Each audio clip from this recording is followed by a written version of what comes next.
The Moza R12 is a recent addition to their lineup, but is it going to be worth your money? Let's find out in this Moza R12 review.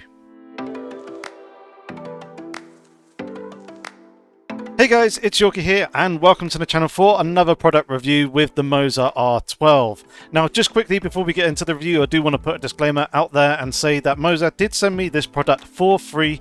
However, all the thoughts and opinions here are my own through the last 2-3 weeks of testing this product, and they have had no influence in the editing process whatsoever. I do have an affiliate link down in the description below. Feel free to click that if you have any interest in Moza's products and are considering purchasing any, as if you purchase any Moza products through that link, I will get a small commission and that support would be very much appreciated. So moving on to the actual review of this Moza R12, and we'll begin with the specs. As the name would suggest, it produces 12 Nm of torque through a direct drive servo motor. It utilises Moza's new generation force feedback filtering algorithm, which produces ultra low force feedback latency and steering response. It's constructed with Moza's commonly used aviation grade aluminium and features their fantastic quick release system. On the underside of the wheelbase are 4 screw holes for mounting onto a rig. Alternatively, you can purchase a table clamp for an additional $45 VAT excluded, and these utilise the same 4 mounting holes. On the top of the wheelbase there are 2 additional screw holes.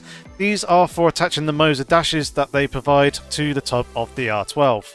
Around the back are a series of connection ports, more than what is usually featured on previous other Moza wheelbases. We've got the usual power button as well as the power connector and the USB port, but there's a number of connection ports here that allow you to connect the pedals, Moza dashboards, Moza shifters, handbrakes and also any emergency stops directly to the back of the wheelbase rather than having to connect them via USB to the PC. This is obviously a great and welcome addition, as it reduces the number of peripherals that you need to connect via USB directly to the PC. Compatibility wise, the R12 will work with the KS and ES steering wheels, the FSR Formula wheel, and then the V2 versions of the CS and RS steering wheels and the V2 version of the GS GT wheel. The R12, however, is not compatible with the CS V1, the RS V1 steering wheels, or the GS V1 steering wheels. You'll need the V2 version, as the R12 has the updated pin connection pattern. The last thing to mention is, of course, the price, which is currently listed on the Moza website at $589 VAT and shipping excluded. In terms of the aesthetic of the R12, it's great to see that it continues on the styling that the R5 and R9 use, providing a very nice compact system in a very nice aviation grade aluminium finish, as you can see here. Displayed on the screens are the dimensions of the R12. It is a bit larger than the R9 and R5, especially the R5, as you can see compared on the screen here. The overall size of the main body of the product is larger, but you can see the length of the shaft is also longer too. Now when it comes to the driving experience with the Moza R12, I'm pleased to say that things are very good here as well, although you may need to do a little bit of fiddling within the Moza Pithouse software to get the force feedback to feel exactly how you want it. As I previously had the Moza R5 prior to getting this R12, I took note of the settings that I had in the Pithouse software and used those as a base and a starting point for the R12, and the initial impressions with that weren't particularly all that great.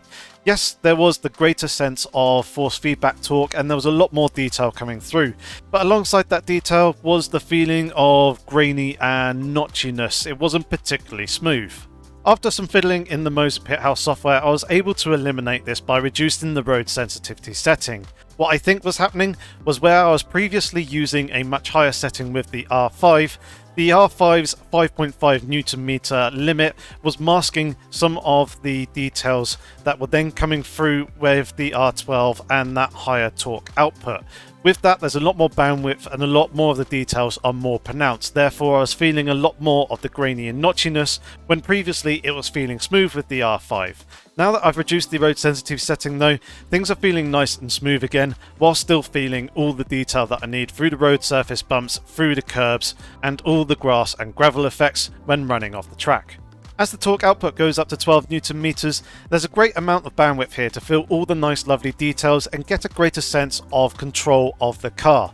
You can feel all the subtle details of the car moving around, the tyres starting to slip right as you're on the limit of grip and just starting to slip over the edge, allowing you to control the car very nicely and catch those slides very early on, making the driving experience feel very enjoyable and very authentic with the heavier steering feel and those stronger forces. Coming from a wheelbase that has produced much less torque has been quite an interesting experience with the stronger forces. I think 12 Newton meters is probably going to be in and around my limit of what I kind of want from my direct drive wheelbase. I wouldn't really want too much more than that, as the strength of the forces do become quite dangerous at times, especially when the wheel rips around really quickly through contact with another competitor or hitting a wall. In those sort of situations, it may be beneficial and possibly worth considering getting an emergency stop button just to protect yourself and avoid any potential injury. Once again, the Moza Pithouse software provides fantastic options when it comes to customizing the force feedback and driving experience within the various racing sims. As you can utilize various different presets, you can create different presets for the various different racing sims or racing games that you drive, allowing you to quickly switch between different profiles for each game, getting you exactly the force feedback, the amount of steering angle that you would desire specifically for that title. Moza is continuously updating and providing more and more features to the Moza Pithouse software as they continue to release more products and provide support for more and more titles.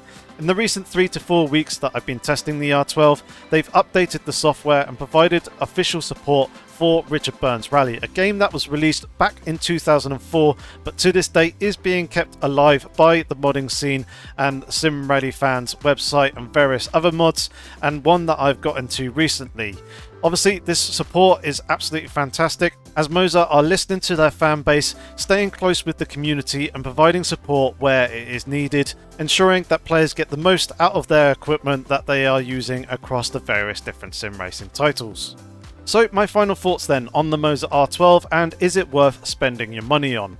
It entirely depends really on where you're coming from. If you are a user that does not have a direct drive or has a direct drive but less than say 6 Newton meters, then the R12 is definitely worth considering upgrading to.